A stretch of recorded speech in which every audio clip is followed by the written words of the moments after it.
students, welcome to Tutor Tamil channel. இந்த சேனலில் law of motion அப்படிங்கிற லெசனை நாம் பார்த்துட்ருக்குறோம். இன்றைக்கி வந்து பார்த்திங்கன்னா law of motion லெசனுக்கான 3வது பகுதியை பார்க்க போகிறோம். சென்ற பாடத்தில் நம்ம பார்த்தது என்னன்னு கேட்டிங்கன்னா லீனியர் மூமெண்ட் பற்றி பார்த்தோம். அதுக்கப்புறம் பார்த்திங்கன்னா நியூட்டன் law of motionல ஃபர்ஸ்ட் law பற்றி பார்த்தோம். அப்புறம் ஃபோர்ஸுடைய definition, types of force, like parallel force, unlike parallel force பற்றி பார்த்தோம். அப்புறம் ரிசல்டன்ட் ஃபோர்ஸில் பார்த்தோம். அதுக்கப்புறம் ரொட்டேட்டிங் எஃபெக்ட் ஆஃப் ஃபோர்ஸ் அப்படிங்கிறதுல வந்து அதை பேஸ் பண்ணி மொமெண்ட் ஆஃப் ஃபோர்ஸ் அப்படின்னு பார்க்கும்போது the rotating or turning effect of the force about a fixed point or fixed axis is called moment of force அப்படின்னு பார்த்தோம். இன்றைக்கி வந்து பார்க்குறது என்னென்னு கேட்டிங்கன்னா பிரின்சிபல் ஆஃப் மொமெண்டம் அப்படிங்கிறத பற்றி பார்க்க போகிறோம். The principle of momentum nu பார்க்கும்போது when a number of like or unlike parallel force act on the rigid body and the body is in the equilibrium, then the algebraic sum of the momentum in the clockwise direction is equal to the algebraic sum of the momentum in the anti-clockwise. In other words, at equilibrium the algebraic sum of the momentum of all the individual force about any point is equal to 0. அதில் என்ன சொல்லியிருக்காங்க அப்படின்னு பார்த்தீங்கன்னா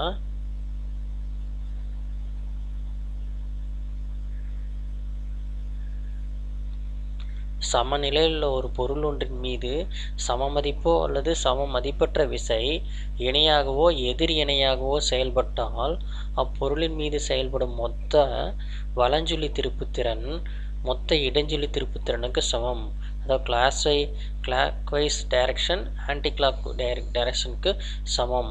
அல்லது வேறு விதமாக சொல்லணும்னா சமநிலையில் உள்ளபோது ஒரு புள்ளியின் மீது செயல்படும் அனைத்து விசைகளின் திறன்களின் கூடுதல் சுழி சமமாகும் அப்படின்னு கொடுத்துருக்காங்க.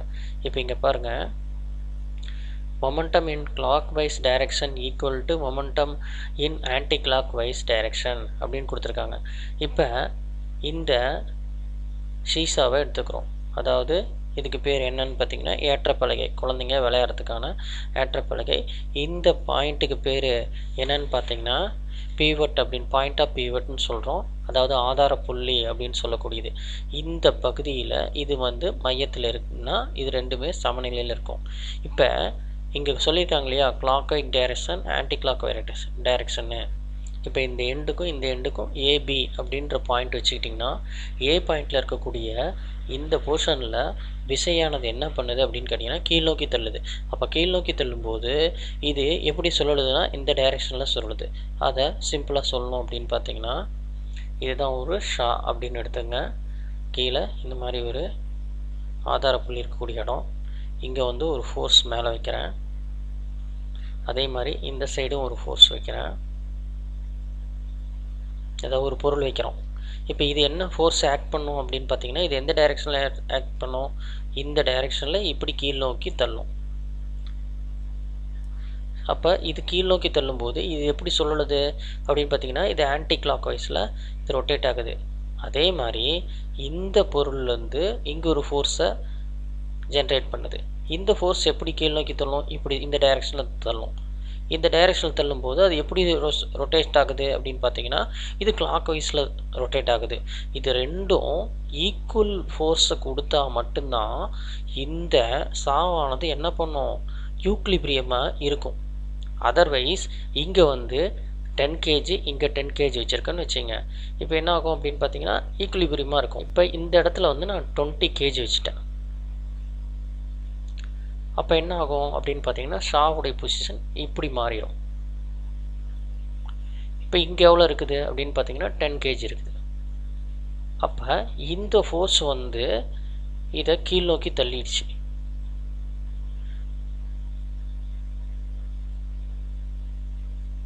இப்போ இது வந்து பார்த்திங்கன்னா ஈக்குலிபிரியத்தில் இருக்குதா இல்லையா அப்படின்னு பார்த்தீங்கன்னா இல்லை. அப்போ இதை ஈக்குலிபிரியமாக மாற்றணும் அப்படின்னு பார்த்திங்கன்னா என்ன பண்ணணும் அப்படின்னா இந்த டிஸ்டன்ஸை வந்து இந்த ஆதார புள்ளியிலேருந்து இந்த டிஸ்டன்ஸை சேஞ்ச் பண்ணணும்.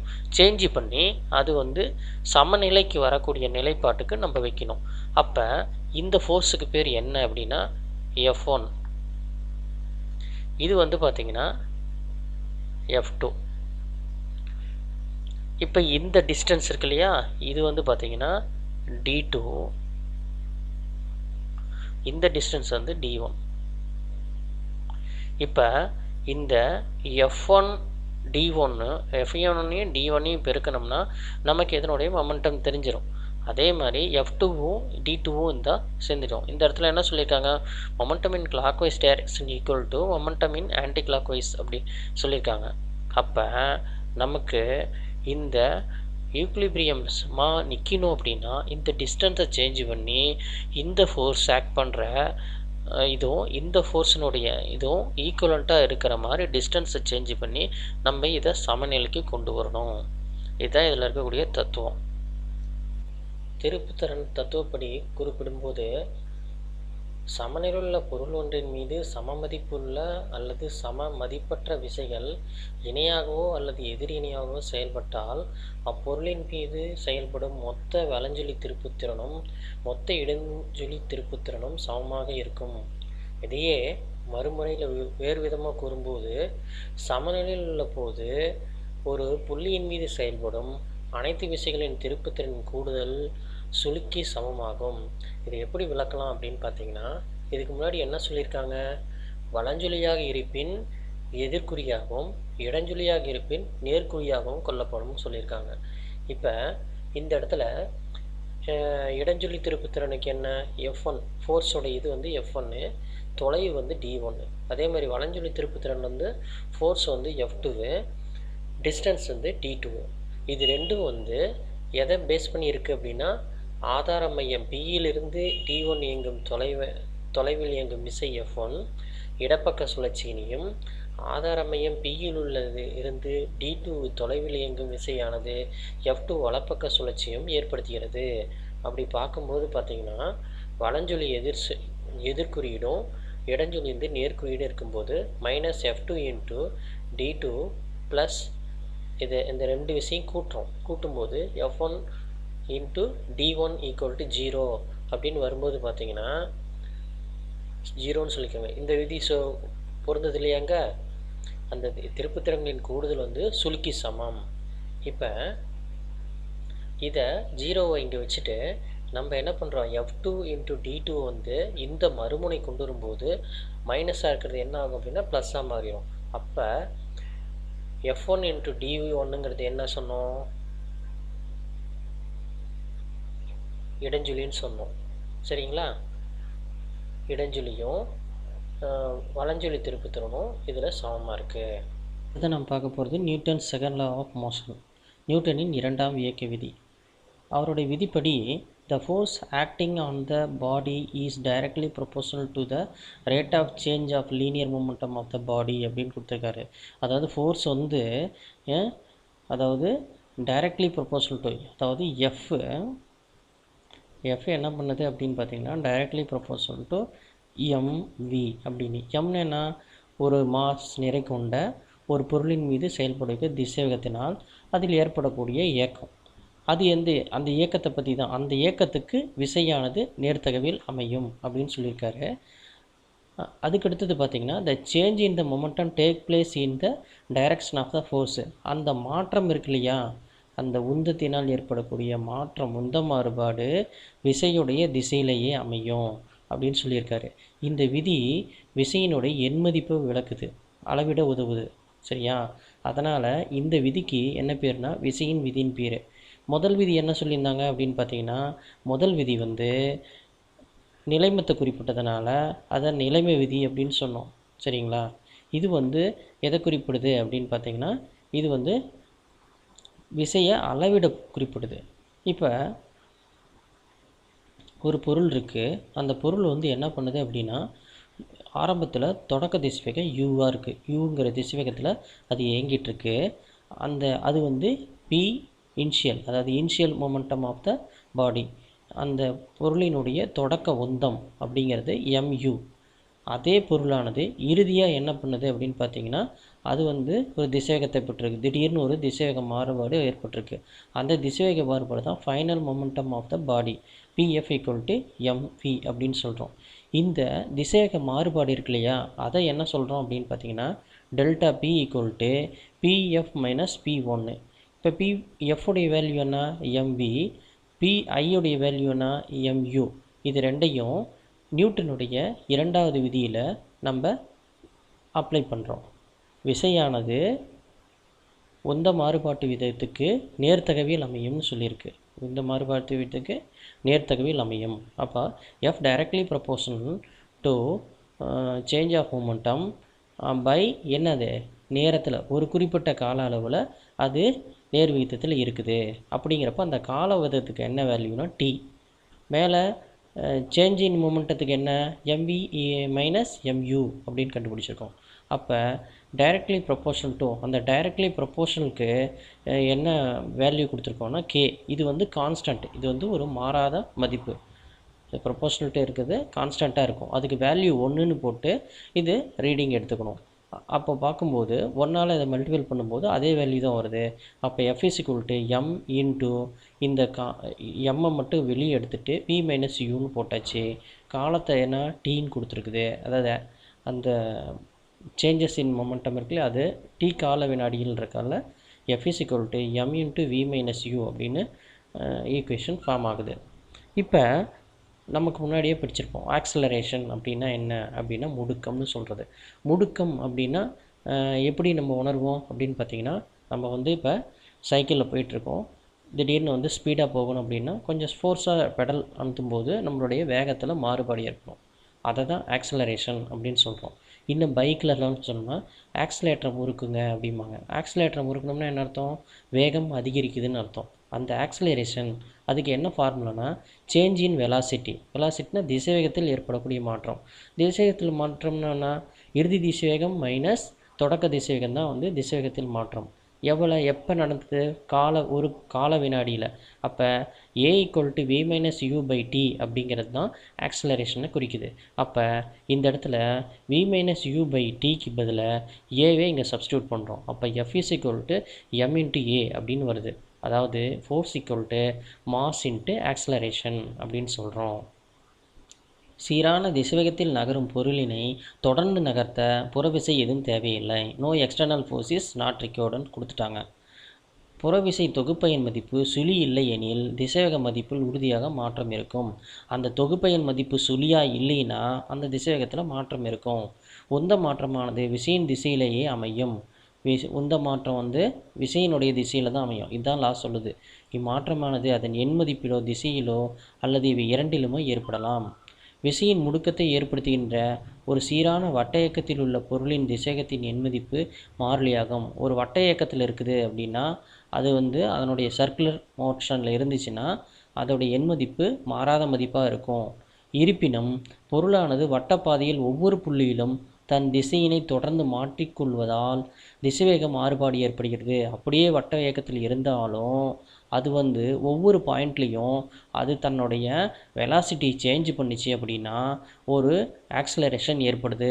அந்த ஆக்சலரேஷனுக்கு சென்ட்ரிபெட்டல் ஆக்சலரேஷன் அப்படின்னு பேர். சென்ட்ரிபெட்டல்ங்கிறது மைய விலக்கு முடுக்கம்னு பேர்.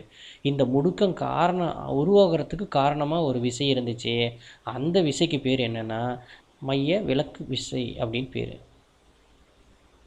அந்த முடுக்கம் உருவாகிறதுக்கு காரணமாக இருந்தது எதுனா மைய விலக்கு விசை. இது வந்து நம்ம 9வதுலேயே படிச்சிருப்போம். யூனிட் ஆஃப் ஃபோர்ஸோடைய யூனிட் என்ன? எஸ்ஐ யூனிட்ஸில் என்ன அப்படின்னு பார்த்திங்கன்னா நியூட்டன். விசைக்கான அலகு நியூட்டன். சிஜிஎஸ்எஸ்ஸில் அது வந்து டைன் அப்படின்னு சொல்லுவோம். இப்போ டெஃபினேஷன் வந்து ஒரு நியூட்டன்னா என்ன அப்படின்னு பார்த்தீங்கன்னா the amount of force required for the body of mass 1 kg produce and acceleration of 1 ms⁻². இதுதான். அதாவது 1 கிலோகிராம் நிறையுள்ள பொருளொன்றை 1 மீட்டர் வினாடி (−2) அளவிற்கு முடுக்கிக்கு தேவைப்படும் விசையின் அளவை ஒரு நியூட்டன்னு சொல்கிறோம். அப்போ நியூட்டன் = 1 கிலோகிராம் மீட்டர் வினாடி (−2) அப்படின்னு சொல்கிறோம். இதையே டைனில் சொல்லணும் அப்படின்னா 1 கிலோகிராமுக்கு பதிலாக இங்கே 1 கிராம் நிறையுடைய பொருள் ஒன்றை அங்கே 1 மீட்டர் வினாடிக்கு பதிலாக இங்கே 1 சென்டிமீட்டர் வினாடி அளவிற்கு முடுக்கி வைக்க தேவைப்படும் விசையின் அளவு 1 டைன் என்று அழைக்கப்படுகிறது. அதுக்கடுத்து பார்த்திங்கன்னா ஓரலகு விசை அப்படிங்கிறது என்னென்னா 1 கிலோகிராம் நிறையுள்ள பொருள் என்றின் 1 மீட்டர் வினாடி பவர் ஆஃப் -2 அளவிற்கு முடிவுக்கு தேவைப்படும் விசையின் அளவு 1 நியூட்டன் ஆகும். நெக்ஸ்ட் வந்து கிராவிடேஷனல் யூனிட் ஆஃப் ஃபோர்ஸ் அப்படின்னு சொல்லக்கூடியது என்ன அப்படின்னா, இந்த SI system of units gravitational unit of force is kilogram force represented by KGF.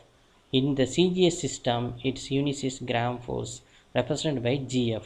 அதாவது ஈர்ப்பியல் அலகு விசையில் பார்த்தீங்கன்னா, ஓரலகு நிறையுள்ள பொருளின் உயிர்க்கு முடுக்கத்துக்கு இணையாக அவங்க என்ன சொல்லியிருக்காங்க, 9.8 மீட்டர் வினாடி பவர் ஆஃப் -2 இணையாக முடிவிக்கக்கூடிய விசையின் அளவு ஈர்ப்பியல் அலகு விசை என்று அழைக்கப்படுகிறது. இதை எஸ்ஐ அளவில் கிலோகிராம் விசைன்னு சொல்கிறோம், கேஜிஎஃப்னும். சிஜிஎஸ் முறையில் வந்து பார்த்திங்கன்னா ஜிஎஃப்னு சொல்கிறோம். அதுக்கு வேல்யூ கொடுத்துருக்காங்க, 1 kg into 9.8 ms power of -2 கொடுத்துருக்காங்க. இது வந்து மீட்டரில் இருக்குது, இது சென்டிமீட்டரில் இருக்குது. அப்போ பெருக்கி போடும்போது நமக்கு வந்து 9.8 நியூட்டன் வந்துச்சுன்னா 980 டைன் வரும். அடுத்ததாக நம்ம பார்க்குறது இம்பல்ஸ். இம்பல்ஸுங்கிறது என்ன அப்படின்னு பார்த்தீங்கன்னா கணத்தாக்கு.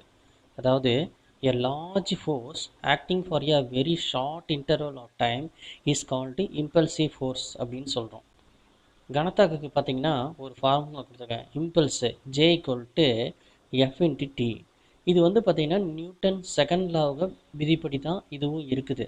இது அந்த இரண்டாவது விதி வந்து இதில் கோயின்சைட் ஆகும். எந்த இடத்துல கோயின்சைட் ஆகும்னு பார்க்கலாம். when a force F act on the body for a period of time T, then the product of force and the time is known as impulse represented by J ன்னு கொடுத்துருக்காங்க. அதாவது கணத்தாக்கு வந்து ஜேங்கிற குறியீட்டில் குறிக்கிறாங்க.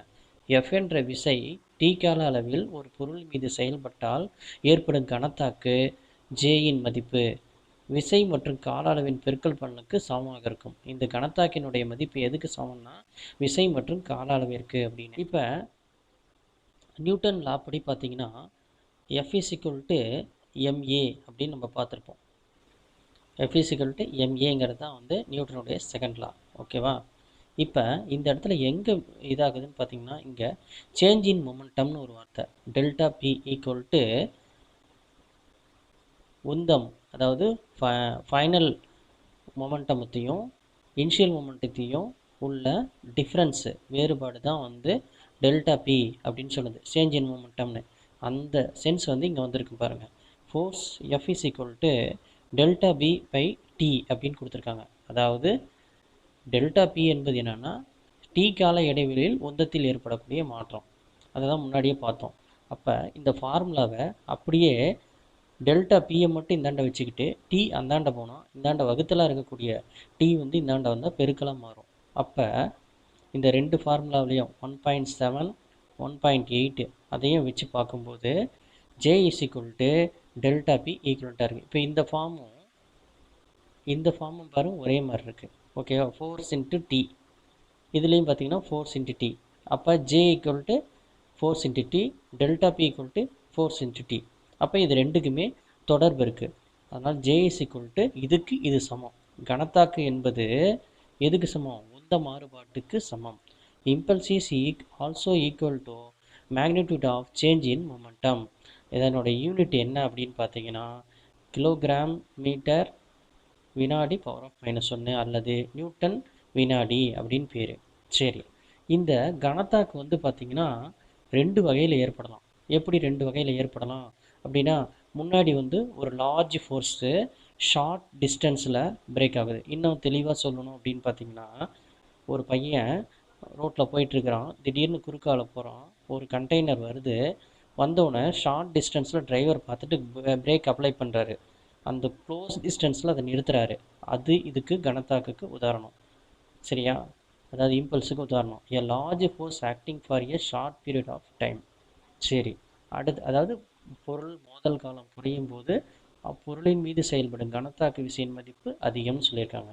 அடுத்தது செகண்ட் ஒன் வந்து a smaller force acting for a long period of time.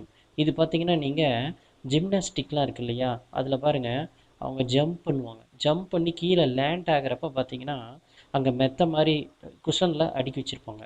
எதுக்காக அப்படின்னு பார்த்தீங்கன்னா, அவங்க ஹைட்டில் பெல்ட் அடித்து அப்படி கீழே விழும்போது அதே ஃப்ளோராக இருந்துச்சுன்னா அவங்க கால் உடஞ்சி போயிடும்.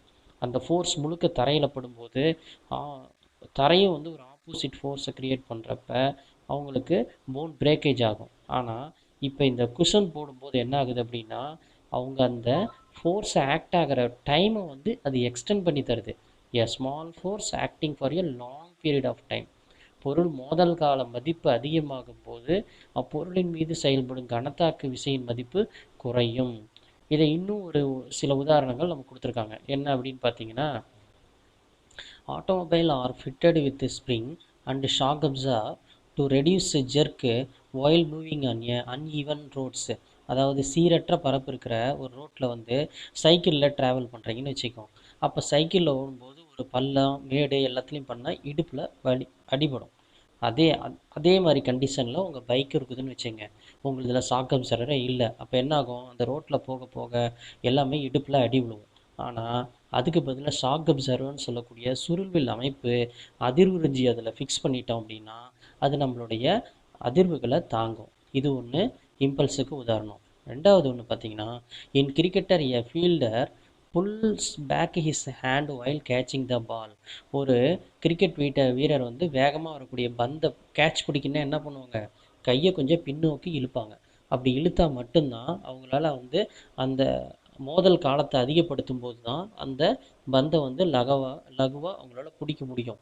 இன்கேஸ் அவங்க வந்து அந்த மோதல் காலத்தை அதிகப்படுத்தாமல் குறைச்சி அப்படியே வச்சாங்கன்னா என்ன ஆகணும், அது வந்து கையில் அடிபட்டு அவங்களுக்கு வலி ஏற்படும். இது அவரது கையில் பந்து ஏற்படுத்தும் கனத்தாக்கு விசையின் அளவை குறைக்கிறது. இந்த வீடியோ தொகுப்பு உங்களுக்கு பயனுள்ளதாக அமைஞ்சிருக்கும்னு நம்புகிறேன். இந்த பாடத்தினுடைய தொடர்ச்சியினை வரக்கூடிய வீடியோ பதிவுகளில் பார்ப்போம். இந்த பாடம் குறித்த உங்களுடைய கருத்துக்களை கமெண்ட் பாக்ஸில் போடணும் அப்படின்னு கேட்டுக்கிறேன். இதுவரைக்கும் பார்த்த அனைவருக்கும் நன்றியை தெரிவிச்சுக்கிறேன். நன்றி, வணக்கம்.